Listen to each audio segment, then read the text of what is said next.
एक बार की बात है दोस्तों, एक बहुत बड़ा चोर था।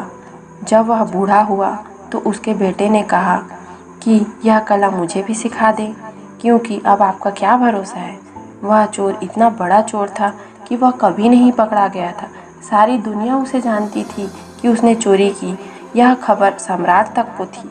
सम्राट ने उसे बुलाकर सम्मानित भी किया था और कहा था कि तू अद्भुत आदमी है, दुनिया जानती है, हम भी जानते हैं कि तू चोर है। तूने कभी इसे छिपाया भी नहीं, लेकिन तू कभी पकड़ा भी नहीं गया। ये तेरी अद्भुत कला है। तो बूढ़े बाप ने कहा कि यह कला तू जानना चाहता है, ज़रूर सिखाऊंगा, चल तू मेरे साथ। दोनों, लड़का और लड़के का बाप, दोनों चले गए। चोर सेंध लगाने लगा। इतनी तन्मयता से सेंध लगा रहा था कि जैसे चित्रकार चित्र बना रहा हो, मानो कोई मूर्तिकार मूर्ति बना रहा हो, भक्त मंदिर में कोई पूजा कर रहा हो। ऐसी तन्मयता, ऐसी लीन, इससे कम काम भी नहीं चलेगा। वह मास्टर थीप था। वह कोई असाधारण चोर भी नहीं था, सैकड़ों चोरों का गुरु जो था। लड़का कँप रहा था, खड़ा हुआ था। रात ठंडी नहीं थी, लेकिन कँपकँपी छूट भी नहीं रही थी। उसकी रीढ़ में बार बार घबराहट हो रही थी। चारों तरफ चौंक चौंक कर देख रहा था, लेकिन बाप अपने काम में लीन था। उसने एक बार भी आंख उठाकर यहाँ वहाँ नहीं देखा। चोरी की सेंध तैयार हो गई। बाप बेटे को लेकर अंदर गया।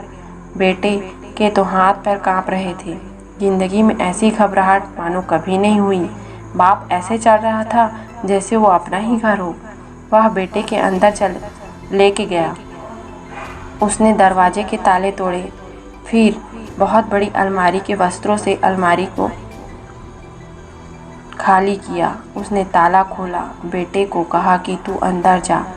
बेटा अलमारी के अंदर गया। बहुमूल्य वस्त्र और हीरे जवाहरात जड़े वस्त्र हैं। और जैसे ही वह अंदर गया, बाप ने ताला लगाकर चाबी अपने पास रख ली। लड़का अंदर, चाबी खीसे में डाली, बाहर गया। दीवार के पास जाकर जोर से शोरगुल मचाया, चोर चोर, और सेंध से निकलकर बाहर अपने घर चला गया। सारा घर जाग गया, पड़ोसी जाग गए। लड़के ने अपना सिर पीट लिया अंदर की यह क्या सिखाना हुआ। मारे गए, कोई उपाय भी नहीं छोड़ गया बापू। चाबी भी नहीं छोड़ गया, वो भी साथ ले गया। ताला भी लगा दिया, घर में शोर भी मचा दिया। सेंध लग गई, सेंध लग गई। पैर के चिन्ह है। नौकरानी उस जगह तक आई जहाँ अलमारी में चोर बंद था। उसे कुछ नहीं सूझ रहा था, क्या करे क्या करे। बुद्धि काम करना बंद कर दी। बुद्धि वही काम देती है अगर जाना माना हो, या उसे हमने पहले कभी किया हो। बुद्धि तो हमेशा बासी होती है, ताजे से बुद्धि का कोई संबंध नहीं होता। यह घटना ऐसी है, इतनी नई है कि ना तो कभी की, ना कभी सुनी और ना ही कभी पढ़ी थी। कभी किसी चोर ने पहले ऐसा काम भी तो नहीं किया था। बुद्धि बिल्कुल बेकाम हो गई। जब बुद्धि बेकाम हो जाए तो भीतर की अंतस चेतना जागती है। अचानक जैसे किसी ऊर्जा ने उसे पकड़ लिया और उससे इस तरह की आवाज़ लगाई जैसे चूहे कपड़े को कुतरता हो। यह उसने कभी भी नहीं की थी जिंदगी में। वो खुद हैरान था अपने पर। नौकरानी चाबियां खोज रही थी। जैसे ही दरवाज़ा खोला, दिए लेकर आई। भीतर झांका, चूहा है शायद। जैसे ही उसने दिए लेकर झांका, उसने दिए को फूंक मार दिया और धक्का देकर सेंध से बाहर निकल गया। 10-20 आदमी उसके पीछे पड़े। बड़ा शोरगुल मच गया, सारा पड़ोस जग गया। वह जान छोड़कर भागा। वह कभी ऐसा भागा भी नहीं था। सोचिए, जब आपके साथ ऐसा होगा तो कैसे करेंगे।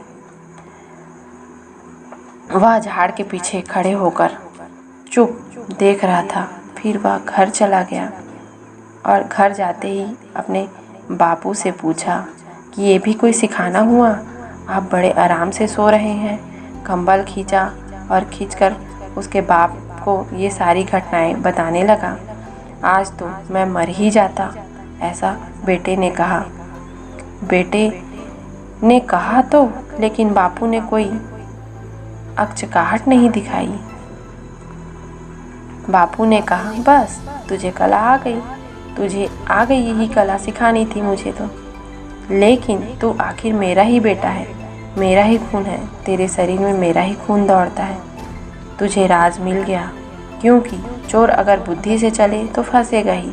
वहाँ तो बुद्धि छोड़ देनी पड़ती है, क्योंकि हर घड़ी नई है, हर बार नए लोगों की चोरी है, हर घर नए हैं, हर मकान नया है।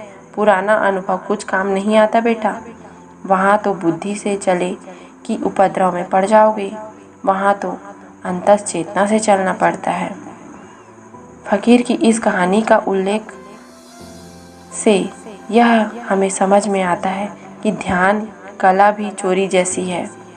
वहाँ इतना ही होश चाहिए, बुद्धि अलग हो जाए, सजगता हो जाए। जहाँ भय होगा वहाँ सहजता नहीं होगी, जहाँ खतरा होगा वहाँ आप जागोगे नहीं, जहाँ खतरा होता है वहाँ विचार अपने आप बंद हो जाते हैं।